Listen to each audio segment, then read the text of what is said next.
जी हाँ, नमस्कार दोस्तों, सीआईटीएस स्टडी मटेरियल में आप सबका स्वागत है। तो आज हम आप सबको कंप्यूटर सॉफ्टवेयर एप्लीकेशन ये जो भारत स्किल के पेपर हैं, उसको हम सॉल्व कराएँगे, जो कि एज़ पर गाइडलाइन डीजीटी का है, सीबीटी का exam, CSA computer software application का 24 अगस्त को होने वाला है। तो सभी साथी एग्ज़ाम के लिए प्रिपरेशन के लिए लग जाइए। तो आज हम क्वेश्चन को सॉल्व करेंगे जल्दी-जल्दी। तो आइए हम सॉल्व करते हैं। तो what is the term for an end point of an inter process communication flow across a computer network? यानी कंप्यूटर नेटवर्क में इंटर प्रोसेस कम्युनिकेशन फ्लो के एंड पॉइंट के लिए क्या टर्म है? तो यानी क्या टर्म होना चाहिए? पोर्ट, देखिए पोर्ट से कोई मतलब नहीं है यहाँ पे, मशीन से भी कोई मतलब नहीं है। सॉकेट, सॉकेट है आंसर, इसका राइट आंसर क्या है? सॉकेट है। और पाइप से भी कोई मतलब नहीं है। तो ये हाइलाइटर ले लेते हैं थोड़ा, इसको हाईलाइट कर देते हैं, यानी सॉकेट हमारा राइट आंसर है। तो सॉकेट क्यों है? क्योंकि ये पूछ रहा है कि कंप्यूटर नेटवर्क में इंटर प्रोसेस कम्युनिकेशन फ्लो के एंड पॉइंट यानी इन पॉइंट में, तो यानी सॉकेट ही उसको कम्युनिकेट करा सकता है, जोड़ सकता है दोनों को। ऐसे ही ज़्यादा डिटेल में हम नहीं जाएँगे क्योंकि ये क्लास का सेशन नहीं है, ये जस्ट क्वेश्चन आंसर को सॉल्व करना है, तो इसलिए हम ज़्यादा डिटेल में नहीं जाएँगे। उसके बाद which of the following networks extend a private network across public network? यानी पब्लिक नेटवर्क और प्राइवेट नेटवर्क दोनों का क्या मतलब है? ये आपको यहाँ पे बताना है। तो virtual private network, local area network, storage area network, enterprises private network, enterprises यानी इसमें पूछ रहा है क्वेश्चन निम्नलिखित में से कौन सा नेटवर्क पब्लिक नेटवर्क पर एक प्राइवेट नेटवर्क को विस्तारित करता है? तो सिंपल सी बात है, जो पब्लिक नेटवर्क होता है उसके ऊपर प्राइवेट नेटवर्क जो बनाया जाता है वो वर्चुअल यानी वर्चुअल प्राइवेट नेटवर्क होता है। तो इसको हाईलाइट कर देते हैं। तो नेक्स्ट क्वेश्चन की तरफ चलते हैं। ऐसे ही हम लोग सॉल्व करेंगे। Which of the following device forwards packet between networks by processing the returning information included in the packet? तो निम्नलिखित में से कौन सा उपकरण पैकेट में शामिल राउटिंग की जानकारी को प्रोसेस करके नेटवर्क के बीच पैकेट को फॉरवर्ड करता है? तो बहुत ही इम्पोर्टेंट क्वेश्चन है ये, तो सभी लोग को ध्यान देना होगा। तो इसका आंसर क्या होगा? आप सभी लोग बताएं। तो फायरवॉल देखो हो नहीं सकता है, क्योंकि ये राउटिंग की जानकारी प्रोसेस करके नेटवर्क के बीच पैकेट को फॉरवर्ड यानी पैकेट, पैकेट शब्द ही लग गया जहाँ पे, वो समझ लीजिए इससे कोई मतलब नहीं। फॉरवर्ड, ब्रिज से भी कोई मतलब नहीं है, हब से भी यहाँ पे कोई मतलब नहीं है। तो हमारा जो राइट आंसर है वो क्या है? राउटर। यानी राउटर का काम होता है पैकेट के रूप में डेटा को फॉरवर्ड करना, भेजना। तो नेक्स्ट क्वेश्चन पे चलते हैं। Next question, which type of network share the communication channel among all the machine? कौन सा नेटवर्क सभी मशीनों के बीच कम्युनिकेशन चैनल को साझा करता है? तो इसका आंसर आप सभी लोग बताएं। Anycast network, multicast network, unicast network, broadcast network? तो ये बहुत इंपॉर्टेंट क्वेश्चन है, क्योंकि इसका आंसर क्या होगा? ब्रॉडकास्ट नेटवर्क, ब्रॉडकास्ट नेटवर्क होगा। अब क्यों होगा ये थोड़ा डिस्कस करेंगे, ये क्लास का सेशन जब होगा तब डिस्कस करेंगे। अभी तो बस क्वेश्चन आंसर है। तो नेक्स्ट क्वेश्चन पे चलते हैं, ज़्यादा समय नहीं लेना है। तो ब्रॉडकास्ट नेटवर्क होगा जो नेटवर्क सभी मशीनों के बीच कम्युनिकेट कम्युनिकेट कर सकते हैं तो वो ब्रॉडकास्ट नेटवर्क होता है। बस इतना जाने आप लोग। Fourth number. उसके बाद फिफ्थ क्वेश्चन आता है, if a link transmit meets 4000 performs पर second and each slot has 8 bits. So what is the transmission rate of the circuit using time division multiplexing TDM? तो ये TDM क्या होता है? यानी टाइम डिवीजन मल्टीप्लेक्सिंग। यदि एक लिंक प्रति सेकंड 4000 फ्रेम प्रसारित करता है और प्रत्येक स्लॉट में 8 बिट्स होते हैं, तो time division multi flexing TDM का उपयोग करके सर्किट की ट्रांसमिशन दर क्या है? तो बहुत इंपॉर्टेंट क्वेश्चन है। तो इसका जो राइट आंसर है वो 32 केबीपीएस होता है। 32 केबीपीएस आप लोग याद रखना। 500 केबीपीएस नहीं होता है, 32 बीपीएस नहीं होता है और 500 बीपीएस नहीं होता है। तो 32 केबीपीएस होता है। तो नेक्स्ट क्वेश्चन की तरफ चलते हैं हम लोग। What type of transmission is involved in communication between a computer and a keyboard? यानी कंप्यूटर और कीबोर्ड के बीच संचार में किस प्रकार का ट्रांसमिशन होता है? हाफ डुप्लेक्स, तो half duplex, full duplex, simplex, automatic. तो इसका आंसर जो है वो फुल डुप्लेक्स है, क्योंकि हाफ डुप्लेक्स नहीं होता है, फुल डुप्लेक्स। तो सभी लोग याद कर लें, ये भी क्वेश्चन इम्पॉर्टेंट है। No no no, sorry, full duplex नहीं है, ये सिंप्लेक्स है। तो आप लोग थोड़ा ध्यान देना, अगर गलती हो जाए तो। डुप्लेक्स नहीं होगा, फुल डुप्लेक्स नहीं होगा, ये सिंप्लेक्स होगा।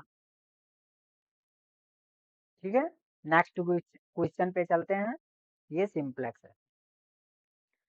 What does each packet contain in a virtual circuit network? एक वर्चुअल सर्किट नेटवर्क में प्रत्येक पैकेट में क्या होता है? बताइए, बहुत इंपॉर्टेंट क्वेश्चन है। Only source address, only destination address, full source and destination address, a short VC number. तो इसका जो राइट आंसर है अशॉर्ट बीसी नंबर। तो ये सब लोग ध्यान देना। What is a computer network? बहुत अच्छा क्वेश्चन है, क्योंकि सभी लोग से क्वेश्चन पूछता है हर कोई। What is a computer? Computer क्या है? तो computer is an electronic device due to remains million instruction data per second and any other work. बहुत सारा वर्क करता है कंप्यूटर हमारा, एक कैलकुलेटिंग डिवाइस की तरह काम करता है। बहुत सारा वर्क है इसका। तो ऐसे ही हम लोग क्वेश्चन की तरफ जो है, what is a computer network? तो computer are device use to display information on a computer screen. यानी कंप्यूटर स्क्रीन पर जानकारी डिस्प्ले करने के लिए उपयोग किया जाने वाला डिवाइस, या अ collection of interconnected computer and device that can communicate and share resources. यानी आप आपस आपस में कनेक्टेड कंप्यूटर और डिवाइस का एक संग्रह है जो कम्युनिकेट और शेयर कर सकता है। तो a type of software used to create a document and presentation. तो the physical casing that protect a computer internal component। तो इसका राइट आंसर क्या है? तो राइट आंसर क्या है? a collection of interconnected computer and device that can communicate and share resources। यानी एक दूसरे से कनेक्ट हो सकता है और शेयर डॉक्यूमेंट को हम शेयर कर सकते हैं, यानी अपने रिसोर्सेज को शेयर कर सकते हैं। तो ये है कंप्यूटर नेटवर्क, ये कंप्यूटर नेटवर्क है। इसके पहले जो मैं बोला था वो डिफिनीशन बोला था, तो ये सब लोग ध्यान दें। फिर व्हाट इज इंटरनेट? इंटरनेट क्या है? A network of a network of interconnected local area network, आपस में जुड़े लोकल एरिया नेटवर्क एक network, a collection of unrelated computers, ये interconnection of wide area network, a single network.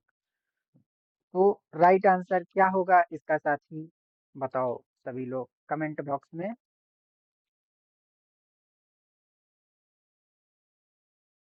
तो इसका जो राइट आंसर होगा वो होगा interconnection of wide area network. Okay, next question पे चलते हैं। Which of the following is an example of Bluetooth? निम्नलिखित में से कौन ब्लूटूथ का एक उदाहरण है? तो वाइड एरिया नेटवर्क, या वर्चुअल प्राइवेट नेटवर्क, या लोकल एरिया नेटवर्क, या पर्सनल एरिया नेटवर्क। तो इसका राइट आंसर क्या होगा? आप सभी लोग कमेंट बॉक्स में बताएं। निम्नलिखित में से कौन ब्लूटूथ का एक उदाहरण है? बहुत सरल क्वेश्चन है और सिंपल क्वेश्चन है। तो इसका राइट आंसर क्या होगा? Personal area network. क्योंकि पर्सनल एरिया नेटवर्क इसलिए कहते हैं साथी, क्योंकि इसको हम आपस में कनेक्ट कर सकते हैं आसानी से। ब्लूटूथ का बहुत यूज करते हैं आज के डेट में, that is modern concept of Bluetooth. तो ऐसे ही हम नेक्स्ट क्वेश्चन की तरफ चलते हैं। Which of the following computer networks is built on the that on the top of another network? यानी निम्नलिखित में से कौन सा कंप्यूटर नेटवर्क दूसरे नेटवर्क के ऊपर बनाया गया है? यानी एक नेटवर्क के ऊपर नेटवर्क बनाना, तो ये कैसा नेटवर्क कहलाएगा? आप सभी लोग बताएं। सिंपल सी बात है, ओवरले नेटवर्क होगा, है ना? ओवरलैपिंग जिसको कहते हैं, एक दूसरे के ऊपर किसी चीज को लेकर के जाना, उससे होकर के गुजारना, तो वो क्या कहता है? ओवरलैप। कहते हैं ओवरलैप हो गया। तो ये सिंपल सी बात है, कह रहा है कि ये कंप्यूटर जो है वो नेटवर्क दूसरे नेटवर्क से ऊपर बनाया गया है, यानी ओवरले ओवरले नेटवर्क किया गया है। तो ये आंसर राइट है, ये सभी लोग ध्यान दें। और प्राइम नेटवर्क नहीं होगा, पेयर नेटवर्क नहीं होगा, चीफ नेटवर्क नहीं होगा। तो overlay network is right answer, that is एक नेटवर्क दूसरे नेटवर्क के ऊपर बनाया गया है, तो ये कहलाता है ओवरले नेटवर्क। ऐसे नेक्स्ट क्वेश्चन पे आ जाते हैं हम कि which of this is not a network edge device?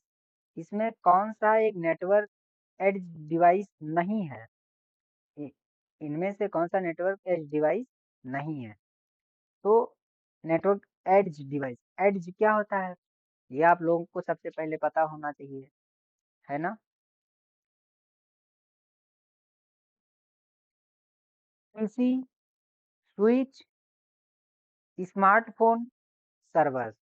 तो देखो, सर्वर से यहाँ पे कोई मतलब नहीं है, नेटवर्क एज डिवाइस है ना। स्मार्टफोन से भी कोई मतलब नहीं है, पीसी से भी यहाँ पे कोई मतलब नहीं है। तो इसका राइट आंसर जो होगा वो स्विच है, स्विच। यानी नेटवर्क एज डिवाइस नहीं है, तो स्विच जो है ये नहीं है, बाकी सब ये हो सकते हैं। इसीलिए क्वेश्चन यहाँ नहीं में पूछा है, कंफ्यूज करने के लिए, है ना? तो ये इसका बहुत ध्यान देना है, नहीं है जहाँ आ जाए वहाँ क्वेश्चन पे हमें बहुत ध्यान देना होगा, नहीं तो क्वेश्चन की गलती हो जाती है। तो स्विच हमारा क्या है? Right answer. ऐसे ही नेक्स्ट क्वेश्चन के तरफ चलते हैं। नेक्स्ट क्वेश्चन आ जाइए।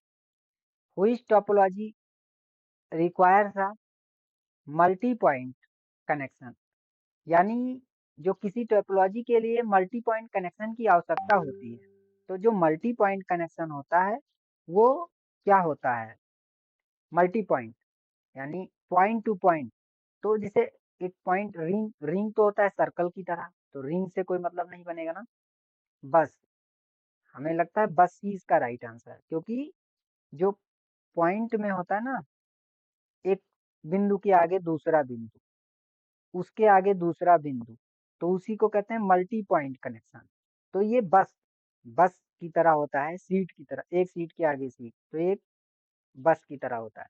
स्टार भी नहीं हो सकता, मैश भी नहीं होता, क्योंकि मैश का बहुत ऐसे ऐसे स्ट्रक्चर होता है, तो मैश भी नहीं। स्टार जो है वो एक बीच में हब लगाया जाए या स्विच लगाया जाए, उससे कनेक्ट किया जाता है, और ये मल्टी पॉइंट कनेक्शन बनाया जाता है। तो इसका राइट आंसर जो है बस है। बहुत ध्यान दें सभी लोग। What is the term for the data communication system with in a building और कैंपस? यानी किसी भवन या परिसर के भीतर डेटा संचार प्रणाली को क्या कहा जाता है? यानी एक बिल्डिंग बिल्डिंग को दूसरे बिल्डिंग से जोड़ना कौन सा नेटवर्क कहलाएगा? मैन कहलाएगा, लैन कहलाएगा, पैन कहलाएगा कि वैन? MAN metropolitan area network, LAN local area network, और वैन वाइड एरिया नेटवर्क। तो सभी लोग याद कर लो कि अगर बिल्डिंग और कैंपस को नेटवर्क से जोड़ना है तो लैन कनेक्शन ही यूज हो रहा है। Very popular and very easy to use LAN connection. LAN connection आसानी से होता है और ये अच्छे से कैंपस और बिल्डिंग को जोड़ सकता है, तो ये लैन है। इसका राइट आंसर लैन होगा। नेक्स्ट क्वेश्चन पे हम लोग चलते हैं। What was the name of the first network? प्रथम नेटवर्क का नाम क्या था? तो ये तो सबको पता है कि अर्पानेट। अर्पानेट नाम की जो एजेंसी थी, है ना, वो ये है, इम्पोर्टेंट है अर्पानेट। तो अर्पानेट हमारा प्रथम नेटवर्क नाम था, अर्पानेट। ऐसे ही नेक्स्ट क्वेश्चन पे चलते हैं, तो ये सबको पता होगा, वेरी इजी है। Which network topology requires a central controller और हब? यानी किस टोपोलॉजी में हमें सेंट्रल कंट्रोलर लगाया जाता है, सेंट्रल कंट्रोल करने के लिए हब? तो क्वेश्चन मार्क लगा दें। किसी नेटवर्क टोपोलॉजी में एक सेंट्रल कंट्रोल या हब की आवश्यकता होती है, तो वो कौन सा टोपोलॉजी होगा? रिंग होगा या बस होगा या स्टार होगा या मेश होगा? तो आप लोग बताओ इसका राइट आंसर क्या होगा? तो देखो सिंपल सी बात है, ये कह रहा है कि सेंट्रल, तो स्टार, देखो स्टार इसीलिए होगा कि स्टार यहाँ पे मान लो कुछ है, और स्टार एक कंप्यूटर यहाँ पे एक कंप्यूटर यहाँ पे एक कंप्यूटर यहाँ पे है ना, एक कंप्यूटर, तो ऐसे जो जोड़ता है प्रणाली को, वो स्टार की तरह होता है। ये इससे जुड़ जाए, है ना, ये इससे जोड़ दो, ऐसे जोड़ दो, इसको इससे जोड़ दो, तो ये स्टार टोपोलॉजी। यानी अलग अलग क्षेत्र में बैठ के जो काम कर रहे हो वो स्टार, जो बीच में लगा दिया जाए कंट्रोलर, यानी उसको बीच में क्या करे, वो कंट्रोल करे। तो यानी हब लगा दो, यानी नेटवर्क को क्या करे, कंट्रोल करे और एक दूसरे को संचार कराए। यानी ये A1 पीसी है, A2 पीसी है, A3 पीसी है, A4, अब ये बीच में कंट्रोलर है, तो ये भी इससे बात करेगा, ये भी इससे बात करेगा, ये इसको बात करना है इससे, तो ये अपना ऐसे कम्युनिकेट करते रहेंगे आपस में। तो ये होता है कंट्रोलर हब लगाने का कारण। अब नेक्स्ट क्वेश्चन पे आते हैं। What is the full form of OSI? OSI model कितने होते हैं ये तो आप लोगों को पता ही है। और optical service implementation, open service internet, open system interconnection, operating system interface. तो आप लोगों को कंफ्यूज करने के लिए ना ऐसा ही देगा, पर आप लोगों को कंफ्यूज नहीं होना है। इसका जो राइट आंसर होता है ओपन सिस्टम इंटर कनेक्शन। क्या है? Open open system interconnection, ऐसे। तो ये इसका राइट आंसर है, ओपन सिस्टम इंटर कनेक्शन। तो अब यहाँ पे पूछ लिया कि how many layers are there in the OSI reference model. तो ये 7 लेयर होती हैं टोटल। सबको पता होगा, बहुत सिंपल क्वेश्चन है ना। टोटल 7 लेयर होती हैं। ठीक है, तो आप लोग ऐसे ही क्वेश्चन करेंगे, गलती नहीं करेंगे। Next question, which layer does the data link layer take packet from and encapsulate them into frames for transmission। Data link layer किस लेयर से पैकेट लेती है और उन्हें ट्रांसमिशन के लिए फ्रेम में समाहित करती है। बहुत इंपॉर्टेंट क्वेश्चन है, बहुत ही इंपॉर्टेंट क्वेश्चन है। तो इसको हम आंसर इसका बताओ सभी लोग। तो ट्रांसपोर्ट लेयर, तो ये तो होगा नहीं। एप्लीकेशन लेयर, ये भी नहीं होगा। फिर नेटवर्क लेयर, ये राइट आंसर है इसका। इसका राइट आंसर है नेटवर्क लेयर। फिजिकल लेयर नहीं होगा। तो सिंपल सी बात है, ये क्वेश्चन में जो बोल रहा है वो आप लोग ध्यान देंगे कि डेटा लिंक लेयर किस लेयर से पैकेट लेती है और उन्हें ट्रांसमिशन के लिए फ्रेम में समाहित करती है। तो यानी नेटवर्क लेयर, है ना। बहुत इंपॉर्टेंट क्वेश्चन है। अब इसके और इंटरनली फीचर में नहीं जाएंगे। और अगर किसी को लगता है सर थोड़ा स्लो पढ़ा रहे हैं, तो आप लोग वहाँ सेटिंग पे, यूट्यूब के सेटिंग में जाके अपने प्लेबैक को बढ़ा सकते हैं। 1.75 पे कर लीजिए, 2.0 पे भी देख सकते हैं। नॉर्मली 1.0 होता है, तो आप प्लेबैक वहाँ से बढ़ा सकते हैं। पर हम ऐसे ही स्लो आप सबको पढ़ाएंगे। Which layer is responsible for process to process delivery in a general network model. ये कह रहा है सामान्य नेटवर्क मॉडल में डिलीवरी की प्रक्रिया के लिए कौन सी लेयर जिम्मेदार है। बहुत इंपॉर्टेंट क्वेश्चन है। तो आप सभी लोग इसको अच्छे से ध्यान देना। तो इसका जो सेशन लेयर, ये तो नहीं होगा। डेटा लिंक लेयर, ये भी नहीं होगा। इसका राइट आंसर है ट्रांसपोर्ट लेयर। और नेटवर्क लेयर भी नहीं होगा। अब देखो, इसको एक बार क्वेश्चन पढ़ो फिर इसको समझो कि सामान्य नेटवर्क मॉडल में डिलीवरी की प्रक्रिया के लिए कौन सी लेयर जिम्मेदार है। यानी डिलीवरी कराना है, यानी एक नेटवर्क को दूसरे नेटवर्क से पहुंचाना, जोड़ना। यानी एप्लीकेशन लेयर को सेशन लेयर से जोड़ना, है ना। ऐसा काम मतलब जो करे, यानी दोनों के बीच क्या मीडिएटर की तरह रहे। वो एक जिम्मेदारी होती है कि वो ट्रांसपोर्ट करेगा, है ना। जैसे पोस्टमैन होता है, डाकिया का काम होता है पोस्ट उधर से लाना, इधर से ले जाना। ऐसे ही सेम जो एपीआई होता है वो पोस्ट की ही तरह काम करता है। यानी एक जगह से डेटा को फेच करते, जब हम कुछ चीजों को सर्च करते हैं तो वो क्या करता है, वो जाता है, वो सर्च करके लाता है, हमें देता है। तो ऐसे ही होता है। तो ट्रांसपोर्ट लेयर हो गया। नेक्स्ट क्वेश्चन चलते हैं। Which of the following maintains the domain name system.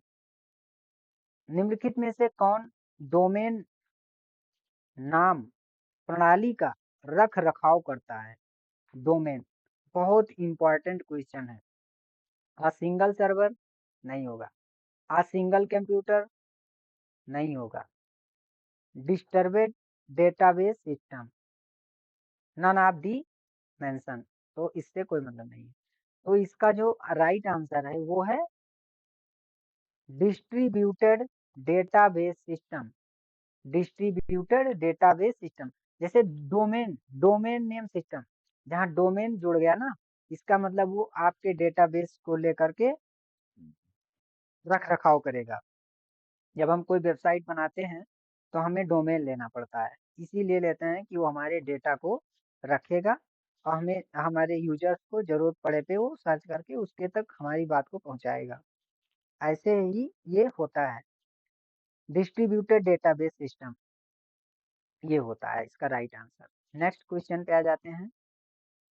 Next question पे आ जाते हैं। When a collection of various computer appears as a single coherent system to its clients, what is this called? जब विभिन्न कंप्यूटरों का संग्रह अपने ग्राहकों को एक सुसंगत प्रणाली के रूप में दिखाई देता है तो इसे क्या कहा जाता है? बहुत ही इम्पोर्टेंट क्वेश्चन है।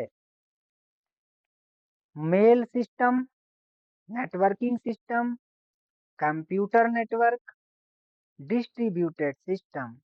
तो आप सभी लोग कमेंट बॉक्स में बताओ, ये बहुत इम्पोर्टेंट क्वेश्चन है। तो इसका जो राइट आंसर है तो डिस्ट्रीब्यूटेड सिस्टम। मेरे साथी, ऐसे ही हमें करना है, जल्दबाजी नहीं करनी है। Which of the following is the correct way to declare a character variable in Java? जावा में कैरेक्टर वेरिएबल घोषित करने का सही तरीका निम्नलिखित में से कौन सा है?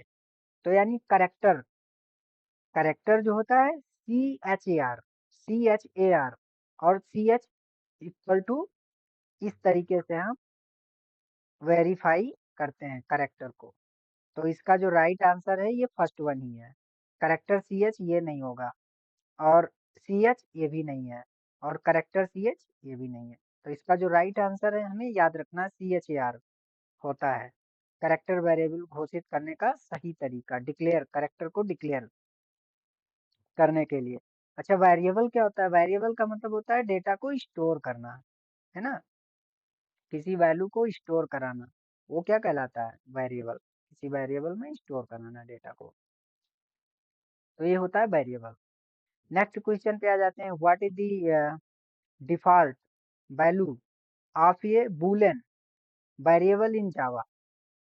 यानी जावा में बूलियन वेरिएबल का, वेरिएबल का डिफॉल्ट मान क्या है? तो बहुत इंपॉर्टेंट क्वेश्चन है ये, आप सभी लोग इस बात का बहुत ही ध्यान देंगे।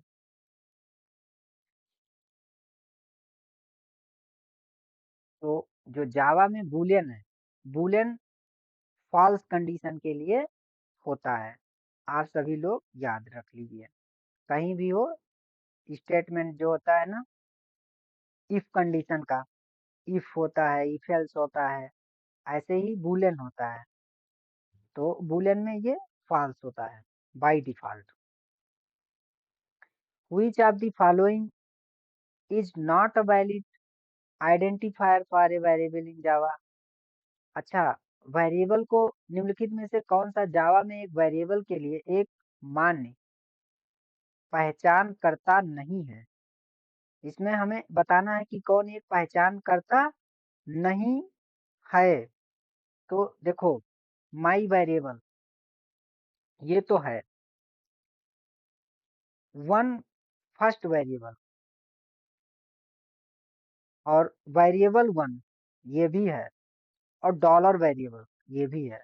पर इसमें जो एक किसी भी नंबर से वेरिएबल नहीं शुरू होता है, ये आप लोग बात ध्यान रखना मेरे साथी। CSA के कंप्यूटर सॉफ्टवेयर एप्लीकेशन साथी ध्यान दो कि ये फर्स्ट वेरिएबल जो है ये 1 से नहीं स्टार्ट होता है, यानी नंबर से वेरिएबल कभी नहीं स्टार्ट होता है, ये हमें ध्यान में देना है। तो नेक्स्ट क्वेश्चन पे चलते हैं। नेक्स्ट क्वेश्चन, आप लोग, हम स्लो पढ़ा रहे हैं, आप प्लेबैक बढ़ा के वीडियो को फास्टली वॉच कर सकते हैं, इसलिए थोड़ा समझना भी जरूरी होता है। हार्डवेयर और software designed to guard against authorized access to a computer network, यानी कंप्यूटर नेटवर्क तक अनाधिकृत पहुंच से बचाव के लिए डिजाइन किया गया हार्डवेयर या सॉफ्टवेयर। तो जो अनाधिकृत लेन देन से बचाव के लिए हमें कौन सा सॉफ्टवेयर का यूज करना चाहिए, तो ये बहुत इम्पोर्टेंट क्वेश्चन है। तो आप सबको पता होगा हैकर प्रूफ प्रोग्राम ये नहीं होता है, आप सब लोग को ये क्वेश्चन ध्यान देना है।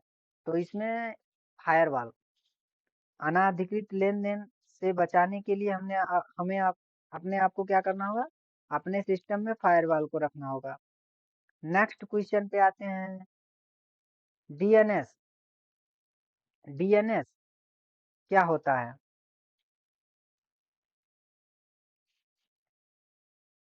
DNS, domain name system, is an internet service that translate domain name to और from, यानी डीएनएस एक इंटरनेट सेवा है जो डोमेन नाम को में या उससे बदलने का काम करता है। तो इसका जो राइट आंसर है, सभी साथी को लगता होगा कि मैक एड्रेस और आईपी एड्रेस, तो both of these concept is wrong, that is right answer is IP address. मेरे साथी, इसका जो राइट आंसर होगा वो आईपी एड्रेस है, इसलिए ये क्वेश्चन इम्पोर्टेंट है, बहुत इम्पोर्टेंट है, क्योंकि ये क्रिटिकल है। लोगों को लगता है बस मैक एड्रेस आईपी एड्रेस दोनों हो सकता है, तो ये डीएनएस इंटरनेट सेवा में आईपी एड्रेस यानी डोमेन नेम सिस्टम को आईपी एड्रेस से ही जोड़ा जाता है। ठीक है, तो ये आईपी एड्रेस, इसलिए यहाँ पे आंसर होगा। What are security controls? Security controls क्या होता है?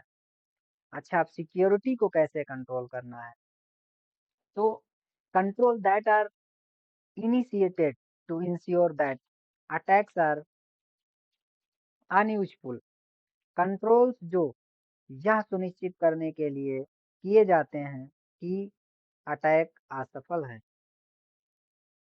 तो ये भी इसका सही आंसर है।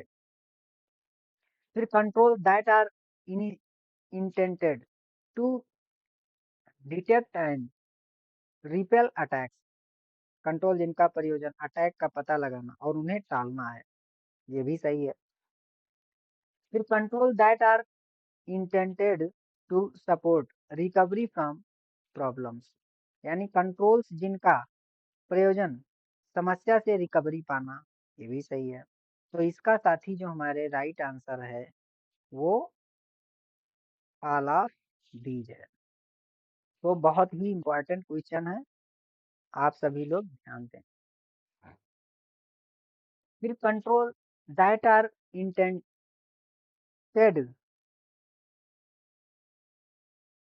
to repel attacks is analogous to which of the following in dependability engineering?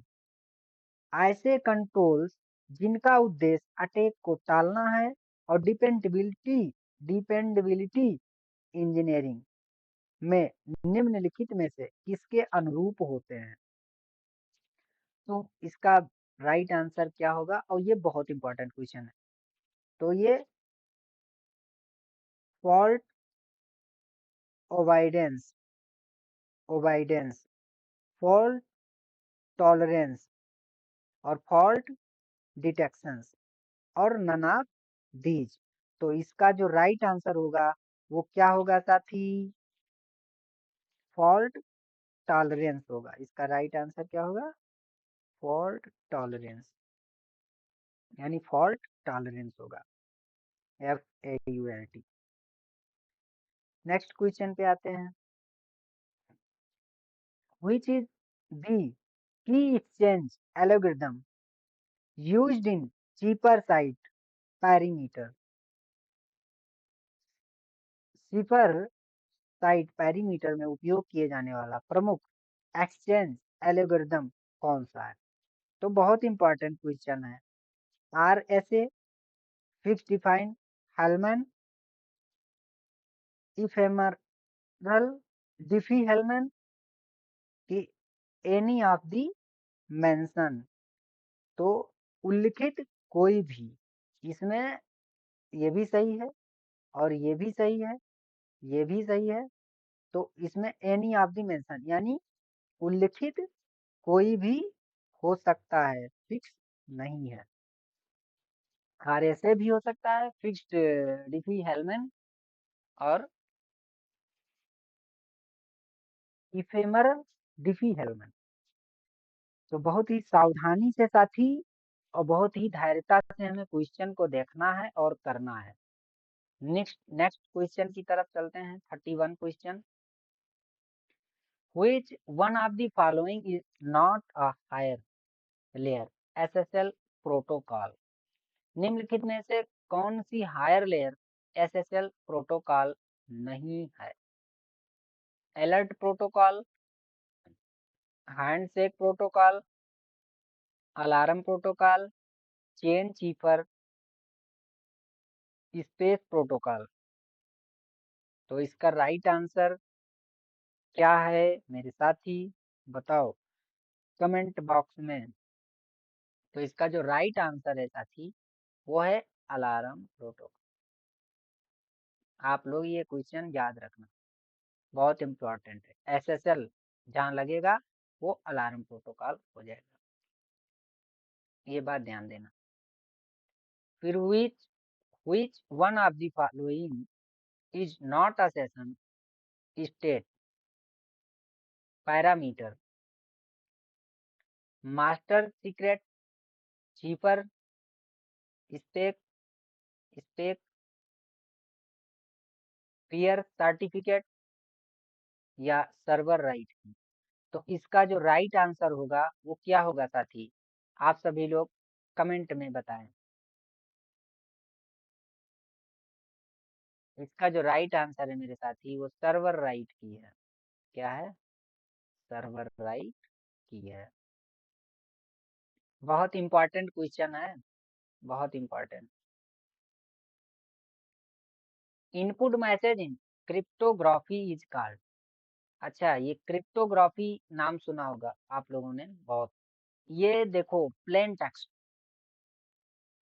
पे क्रिप्टोग्राफी का जो होता है इनपुट मैसेज को प्लेन टेक्स्ट के ऊपर ही हम लोग प्रयोग करते हैं। क्रिप्टिंग इनक्रिप्टिंग यानी मैसेज को इनक्रिप्ट करना और डिक्रिप्ट करना। तो ये प्लेन टेक्स्ट किसी फाइल को बना के हम लोग भेजते हैं, उसको प्रोटेक्ट करते हैं यानी क्रिप्ट करते हैं, इनक्रिप्ट करते हैं। तो उसी प्लेन टेक्स्ट के ऊपर हम करते हैं, उसी को बोलते हैं क्रिप्टोग्राफी। इसका कंसेप्ट थोड़ा बहुत अच्छा है, इसको हम क्लास में डिस्कस करेंगे। तो ये अभी क्वेश्चन का सेशन है, तो इसी पर हम बात करेंगे।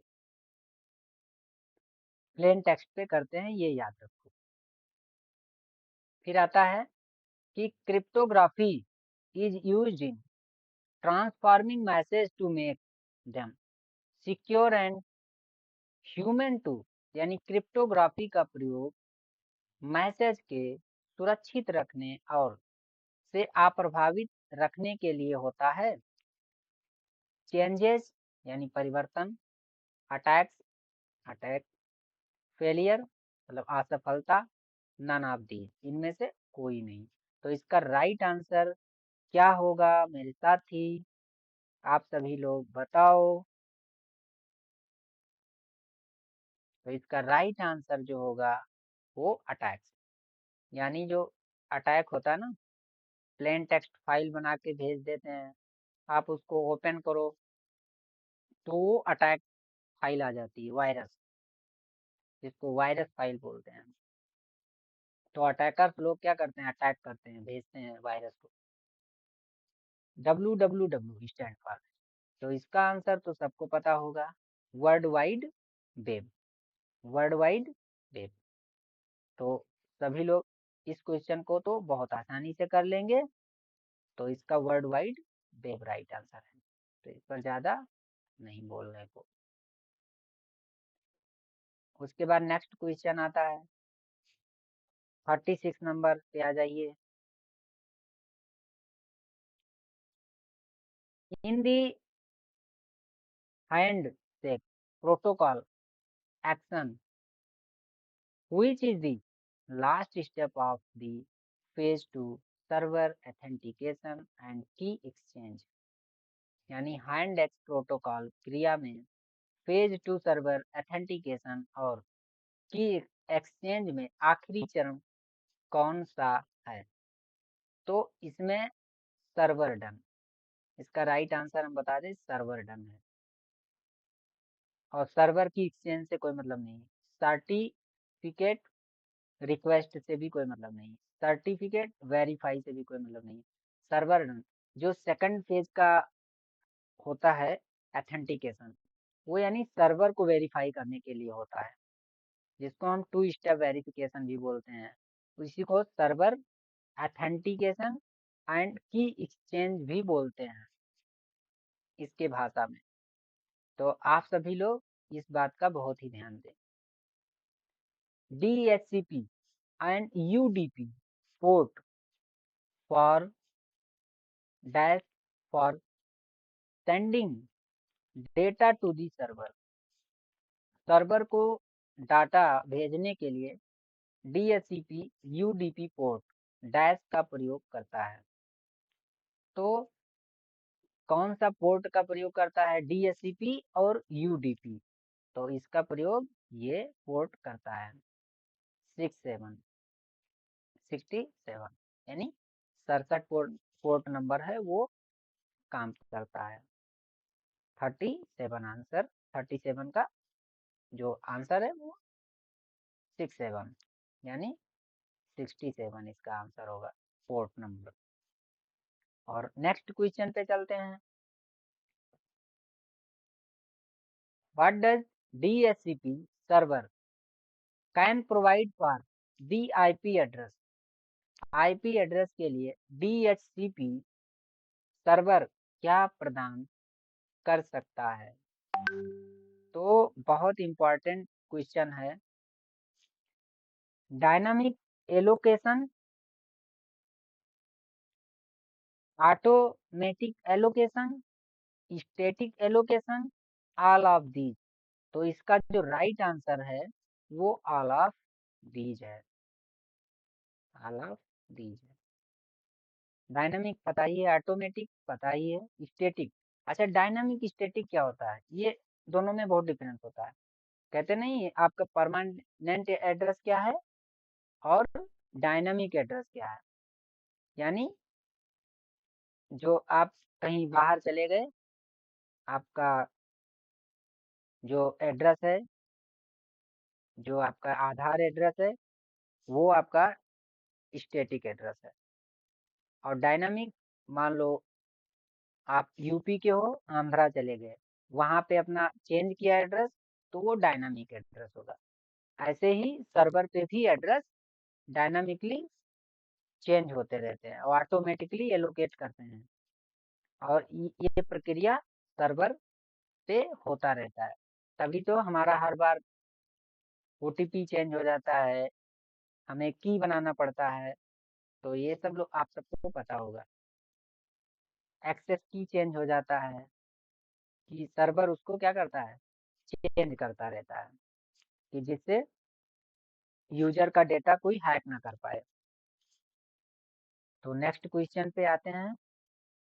What does intonation refer to in oral communication, मौखिक संप्रेषण में स्वर का क्या अर्थ है?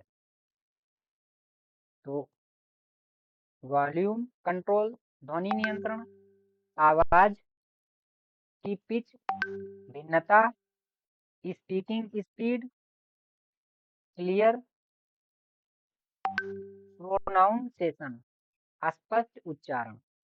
तो क्या होना चाहिए? ये मौखिक संप्रेषण में स्वर का क्या अर्थ है? बहुत अच्छा क्वेश्चन है, जो कि ये 39 से सॉफ्ट स्किल का क्वेश्चन है। सॉफ्ट स्किल शुरू हो जाता है।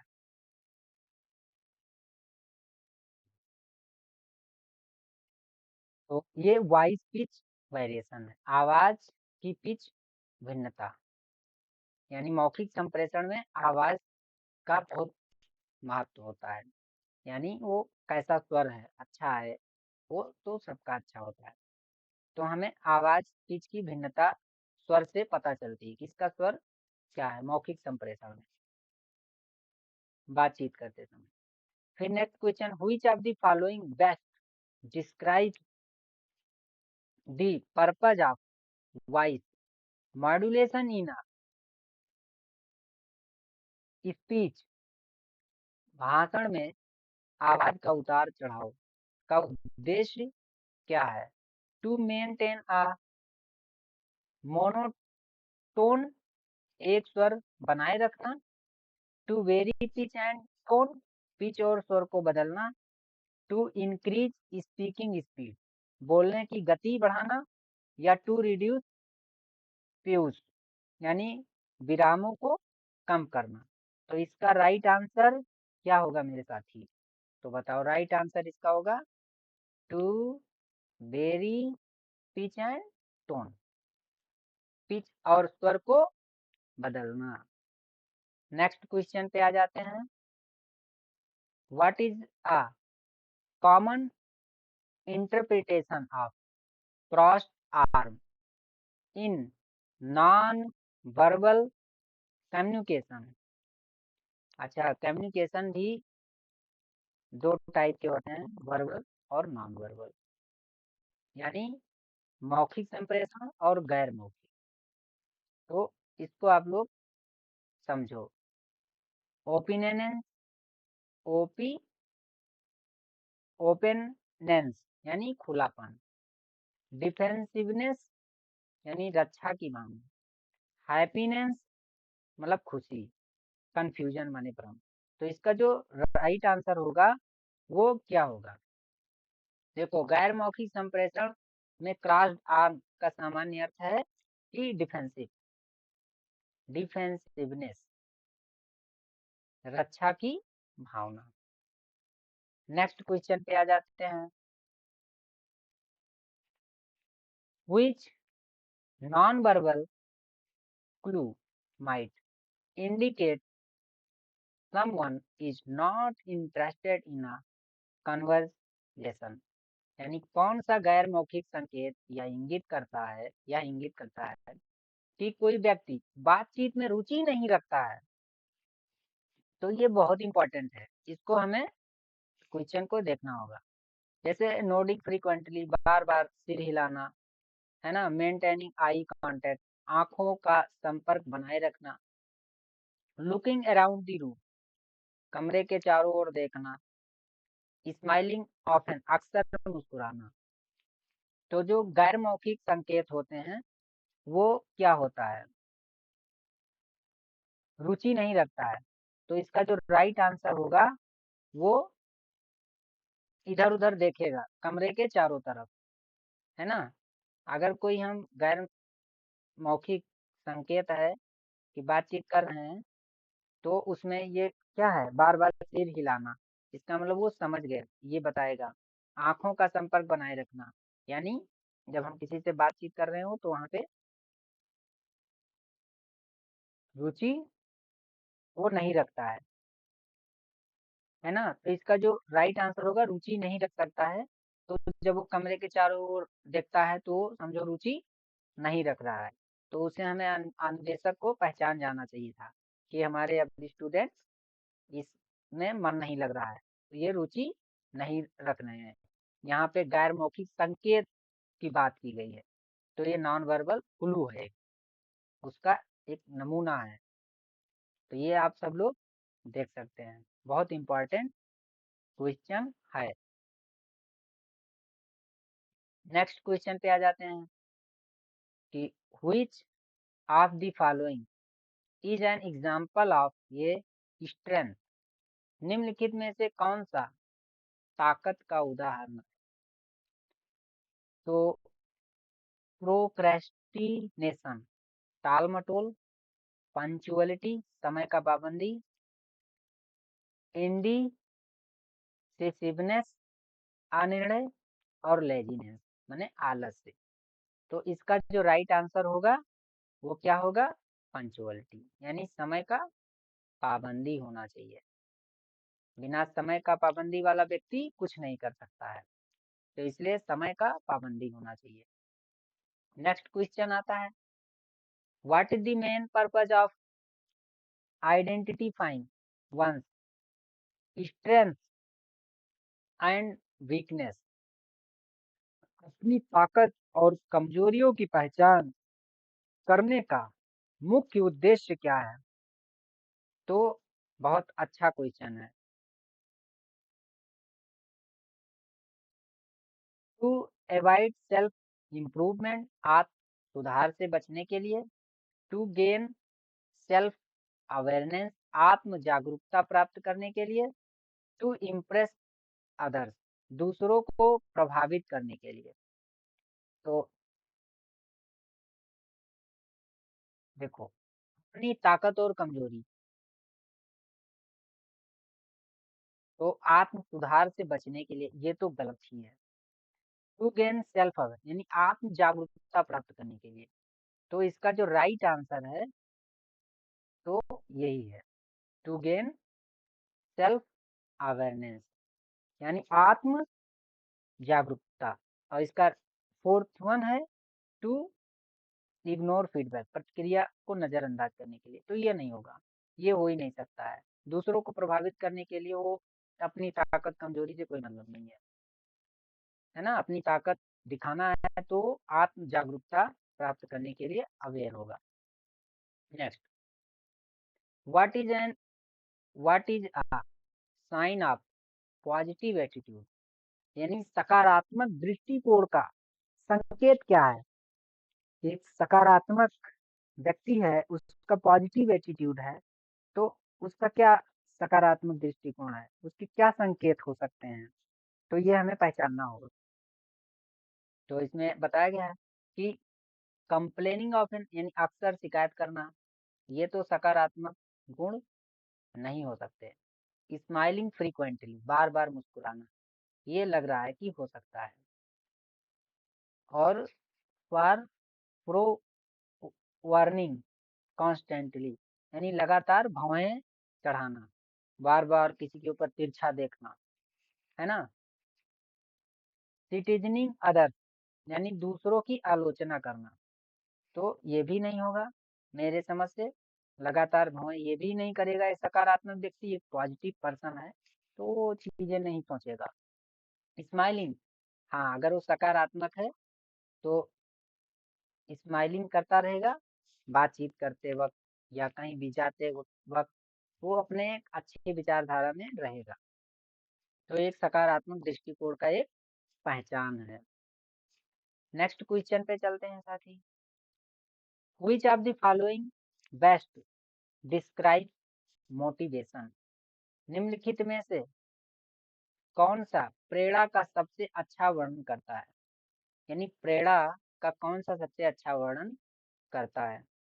अपैथी टुवर्ड्स गोल्स, लक्ष्यों के प्रति उदासीनता। ड्राइव टू अचीव समथिंग, कुछ हासिल करने की प्रेरणा। लैक ऑफ इंटरेस्ट, रुचि की कमी। एवॉइडिंग टास्क, कार्यों से बचना।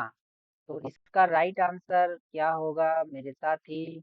आप सभी लोग बताओ कमेंट बॉक्स में। तो इसका जो राइट आंसर होगा साथी वो होगा ड्राइव टू अचीव समथिंग, कुछ हासिल करने की प्रेरणा।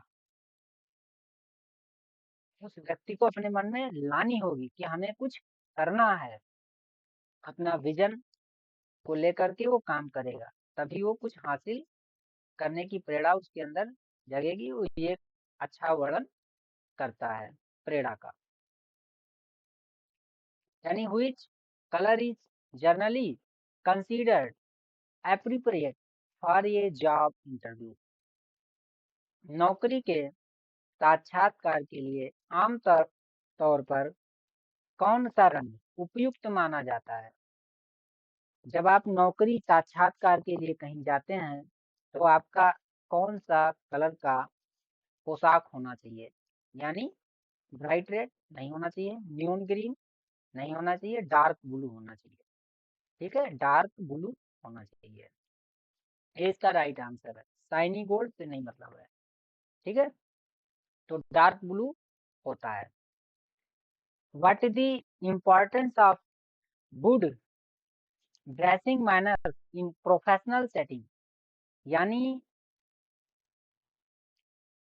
टू अट्रैक्ट अटेंशन, ध्यान आकर्षित करने के लिए, टू क्रिएट पॉजिटिव इंप्रेशन, सकारात्मक प्रभाव पैदा करने के लिए, to blend in with the crowd, यानी भीड़ में घुलने मिलने के लिए, क्राउड। तो अब टू शो ऑफ वेल्थ, धन दिखाने के लिए, तो ये भी नहीं होगा, ये भी नहीं होगा साथी। देखो, पेशेवर सेटिंग, अच्छे ड्रेसिंग मैनर्स का क्या महत्व, तो आपको आंसर ऐसे दिख जा रहा है। To create a positive impression, यानी सकारात्मक प्रभाव पैदा करने के लिए अच्छे ड्रेसिंग मैनर्स का एक महत्वपूर्ण है, एक महत्व है। नेक्स्ट क्वेश्चन पे आ जाते हैं। What is a mock interview? Mock interview क्या है? मॉक इंटरव्यू क्या है? एक प्रैक्टिस इंटरव्यू, एक अभ्यास साक्षात्कार, कैजुअल चैट, एक आकस्मिक बातचीत, ग्रुप डिस्कशन, एक समूह चर्चा, आ रिटन टेस्ट, एक लिखित परीक्षा। तो बहुत ही इम्पोर्टेंट क्वेश्चन है। तो देखो, एक मॉक इंटरव्यू होता है, एक प्रैक्टिस इंटरव्यू, एक अभ्यास साक्षात्कार होता है, जिसे आप फाइनल इंटरव्यू में जा सकते हैं। अगर ये आप क्लियर नहीं कर पाए तो आप फाइनल में नहीं जा पाएंगे। इसीलिए सभी जो इंस्टीट्यूट होते हैं बड़े बड़े आईएएस पीसीएस के, वहाँ पे पहले एक अभ्यास साक्षात्कार होता है, मॉक इंटरव्यू, उसके बाद ही उनको फाइनल इंटरव्यू में भेजा जाता है। तो ये है मॉक इंटरव्यू का मतलब। नेक्स्ट क्वेश्चन, यानी last question, why are mock interview important for job seeker? नौकरी चाहने वालों के लिए मॉक इंटरव्यू क्यों महत्वपूर्ण है? यानी जो जॉब खोज रहे हैं, जॉब सीकर का मतलब जॉब खोजने वाला, तो जो नौकरी चाहने वालों के लिए मॉक इंटरव्यू क्यों महत्वपूर्ण है? तो देखिए, टू अवॉइड प्रिपरेशन, यानी तैयारी से बचने के लिए, टू रेड्यूस एंजाइटी, चिंता कम करने के लिए, to fill time, to meet new people, नए लोगों से मिलने के लिए। तो ये भी गलत है, टू फिल टाइम ये भी गलत है, टू रिड्यूस एंजाइटी, यानी नौकरी चाहने वालों के लिए मॉक इंटरव्यू इसलिए महत्वपूर्ण है कि वो चिंता कम करता है, चिंता कम करने के लिए, है ना, टू रिड्यूस एंजाइटी। तो इसका जो राइट आंसर होगा टू रिड्यूस एंजाइटी, चिंता कम करने के लिए। तो आप सबको बहुत बहुत धन्यवाद। और ये हमने 50 क्वेश्चन को करा दिया है। अगले नेक्स्ट लेक्चर में हम सेकंड भारत स्किल का पेपर कराएंगे। 3 हमारा ट्रेड थ्योरी का है और 3 पेपर उस पे है पीओटी का, प्रिंसिपल ऑफ मैथोलॉजी। तो आज एक पेपर हमने आप सभी को 50 क्वेश्चन का बिट करा दिया है और अगली क्लास में हम सेकंड बिट का कराएंगे। तो बहुत-बहुत आप सबको धन्यवाद और हमारे चैनल पे सभी लोग जुड़िए और सब्सक्राइब करिए और सभी को शेयर करिए। तो बहुत-बहुत धन्यवाद। ओके।